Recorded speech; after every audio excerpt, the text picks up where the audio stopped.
Okay, now by the title of this video, you might be thinking this dude is crazy. Honestly, I was thinking the same thing too. So I'm gonna ask you to have an open mind and listen closely, because I've been really thinking about this and pondering about it. And as I thought about it more, I came to realize that it's actually not that crazy. At first glance, it seems crazy. And to be honest, that's exactly what happened when Conor had the fight with Floyd. At first thought, it's like, oh, he's gonna get smoked, which he did, but I don't think people expect him to do as well as he did. And mind you, Conor versus Floyd in the boxing ring was only on 3 months notice. Not saying that Conor could have won, but you would have seen an even better Conor if he had 8 to 9 months training, right? Especially cardio-wise. The first thing is, I wanna break down the misconception about MMA fighters. Not all MMA fighters are grapplers. Not all MMA fighters are wrestlers. Not all MMA fighters can box, kickbox, right? It's styles make fights. They all have different styles. Now, if you're at that level, you know how to wrestle, you know how to grapple, you know how to submit people, you know how to do all those things. And people don't realize the majority of MMA fighters have one base discipline. A lot of it is wrestlers who then learn how to fight, right? Or it's strikers who learn how to wrestle, submit, and learn all the other aspects of the game. That's typically how it is. One person from a respective sport then adds the other elements of the martial arts into their game, but they still stick to their main sport, their main discipline as their advantage, as their strength. Conor started out as an amateur boxer. Another good example is Stephen Thompson. He hasn't been doing MMA all his life. He was a kickboxer. I believe he's 40 something and 0, or I think something 50, you know, maybe in kickboxing. And he struggled in the beginning when he came to the UFC. Getting smashed here. Final seconds of this fight. Because of the high level wrestling. But it's not like he wrestles. He doesn't go out there and grapple people. He just has to learn the game to negate the wrestling. And he's been able to do so for the most part, except obviously Tyrone Woodley. But for the most part, he's done that and he's beaten a lot of people. Society's anxiety. And look at Conor, it's the same thing. Conor does not shoot for takedowns. Look what people are saying about him before they would fight him. I mean, in my opinion, Conor is a very one-dimensional fighter. He's a long southpaw stand-up fighter. He doesn't have wrestling, he doesn't have jiu-jitsu. You know, you wipe all that hype out of here, I'm gonna get in there and destroy this dude. Look at Francis Ngannou, knocking people out. Extreme power, right? He has an extreme advantage in punching power as a puncher, not as a traditional boxer, but as a puncher. Ngannou with some serious power.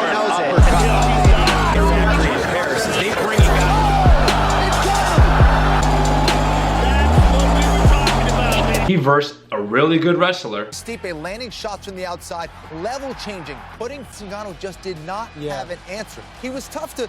A matter of which style is going to win in that matchup. And obviously Ngannou's wrestling wasn't good enough. But he's had a lot of success because his punching power is so much better than everybody else. So I just want to get that clear out there first. A lot of people think it's MMA fighter versus boxer. No. There is traditional martial artists, there are Muay Thai kickboxers, there's karate artists, there are boxers, there are wrestlers, there are jiu-jitsu practitioners, sambo. There's all these different types of arts that people have that as their main discipline, and then they learn other things. And then in the cage, it depends on who you're versing. If you're versing someone who's a tier above you in wrestling and they get the clinch or they get the takedown, you're gonna be in trouble. But if they don't, you're probably gonna win. So it has a lot to do with styles and the way that they match up. For my diehard MMA fans here, Michael Bisping versus GSP. GSP was able to come back at middleweight and fight Michael Bisping. But there's pretty much no one else in the middleweight division that GSP could fight because of the style and the matchup and the size difference. And the way that GSP and Bisping matched up, it worked out for GSP. So remember that, styles make fights, because later on in the video I'm gonna explain why styles are so important. So now let's just match Conor and Floyd skill for skill, athlete to athlete, and then martial arts to martial arts, right? As an athlete, cardio-wise, conditioning, who's gonna have the upper hand? Floyd. Who do you think is faster? Again, I would give it to Floyd. It might be close because Floyd's getting a little bit older, but I would still give it to Floyd because he's so non-telegraphic. He's so sharp with his movements. When it comes to punching, I'm talking about punching right now. Now to stick with punching, who do you think punches harder? 100% Floyd. Floyd definitely punches harder. You can tell by their boxing match. You can just tell when they hit pads. Have you seen Floyd hit a heavy bag before? He has some major snap. So when it comes to punching speed, punching power, agility, footwork, and so forth, I'm gonna give the nod to Floyd. Now kicking. Obviously, every aspect of kicking goes to Conor. He's gotta be like 3 tiers above him in kicking. I don't even know if Floyd's ever thrown a kick in his life. However, Conor as a kicker is not a hard kicker. He is a crafty kicker, but especially his low kicks. If you guys watch his technique that he used against Nate, his technique wasn't that great for low kicking.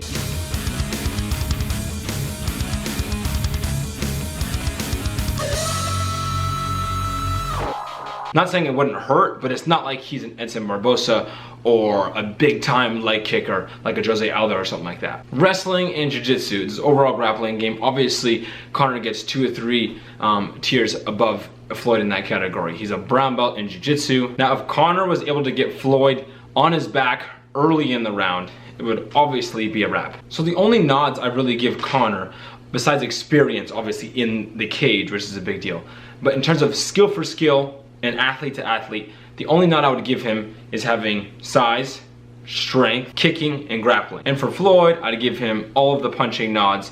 I'd give him the athlete nod in terms of cardiovascular and speed. So now let's get to styles. This is what I feel like is very important. Now, if you were to watch Floyd right now, looking him in the boxing ring, you're looking at a 12-round fight. A lot of the things that he does, the Philly shell, the laying him against the ropes, and all those things, and walking the guy down, or moving inside the pocket, all those things. Look at the elbow up, blocks that one, blocks it with the shoulder. Cotto does. At first glance, you'd be like, this guy would get smoked in MMA, obviously, because the takedown is there. You can clinch, just all these things that you cannot do. However, Floyd does not just fight like that. Offensively, he is a wizard when it comes to darting in and darting out. Stylistically, that's how he scores most of his points. He darts in and he darts out. He doesn't hang and bang. He doesn't just stand there and slug shots. With a guy who's look at the elbow up, blocks that one, blocks it with the shoulder.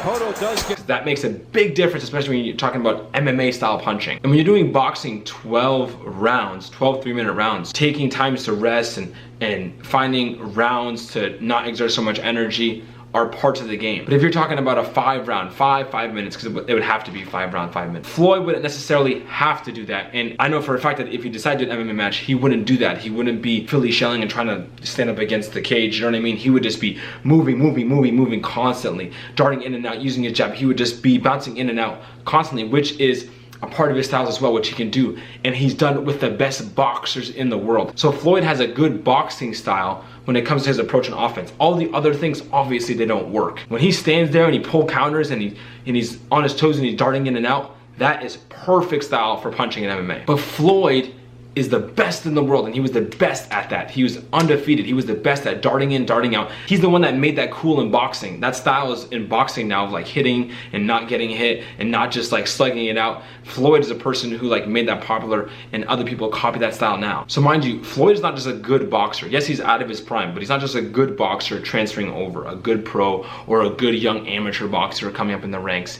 He is Floyd Money Mayweather, one of the best to ever do it. Arguably the best defensive boxer, super fast, super slick. Never mind full arms, gloves. He's gonna punch so much harder and it's gonna be so much faster. So now I hope I've laid the foundation for you on this crazy idea, because now I'm gonna talk about the most important part. If you had asked me this a week ago, I would have been like, oh my God. I've been thinking about this whole thing since Floyd, walked across the cage. I've been saying he's crazy. He would get melted in like 30 seconds. Conor would just go in there, he would take him down, and you know what I mean? It would just be over. He would get the clinch, or he'd get like a low single like this guy did to James Toney.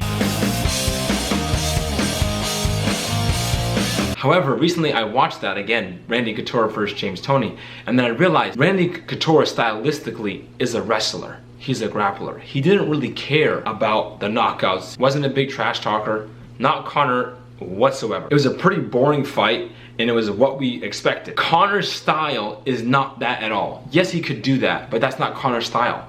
Conor's entire persona, his image, everything is about knocking people out, right? It's about going out there and getting the finish. He tried to go do that from MMA into boxing. He's not gonna keep my pace. Trust me on that.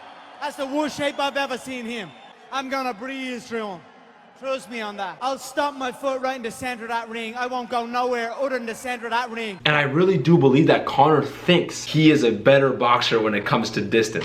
And I really do believe that Conor thinks that he's a better striker. And I feel like he would want to knock him out. I feel like that Conor would want to go out there and stand with him. I think that his ego would get the best of him. I think leading up to the exchanges, I don't think it would be in Conor's makeup to go out there and just look for, an ankle pick and avoid the boxing exchange and be like, oh, I don't want to box with you. So as I thought about it more, I was like, you know what? He likes to do it his way. And I could just imagine Conor going out there, touching it, and playing his game and trying to beat Floyd at Conor's game, which means knockout with your left hand, which means I'm gonna outpunch you. Conor outpunches everybody in MMA. That's how he wins his fights. He outpunches you. I don't think Conor would give up the opportunity to knock out Floyd, to beat him standing up. Landing a sharp hook or a sharp 1-2 or like a lead right hand, there is nobody better in the world at that than Floyd Mayweather. So it's funny because as I thought about it, if Floyd were to decide to fight any other MMA fighter, I don't think that he has a chance at all because I don't think they care enough. I think they would just go in there, take him down, you know, fight for that ankle pick. Conor's confidence might be his worst enemy in this case, and I feel like if they decide to fight and you give Floyd 7-8 months, I think we have a legit fight, because I think that because of Conor's makeup, he will give Floyd opportunities because of his ego and because of his style. Don't know if he's the type of person that will go out and just ankle pick him. Now, then again, he may just do that. I think Floyd can just go, okay, whatever. I don't think it's a lose for Floyd. And I think that it might be a little bit of a lose for Conor, because Conor talks his game and he said he can outpunch him. He went to boxing, he brings him to MMA, and then he's gonna disengage from the boxing exchanges. He's gonna disengage from the striking exchanges. I don't see that happening. I think Conor will try to beat him on the feet. He's gonna try to kick him, he's gonna try to punch him, and that's gonna leave windows for Floyd. But anyways, guys, tell me if I'm crazy in the comments below. Let me know your thoughts based off what I've said, obviously. And I hope it does happen, because I do wanna see Conor get his revenge, but I would be equally impressed and excited if Floyd was able to get the upset. So I hope this creates some good arguments with you and your boys. I'll talk to you later. Leave a like and subscribe.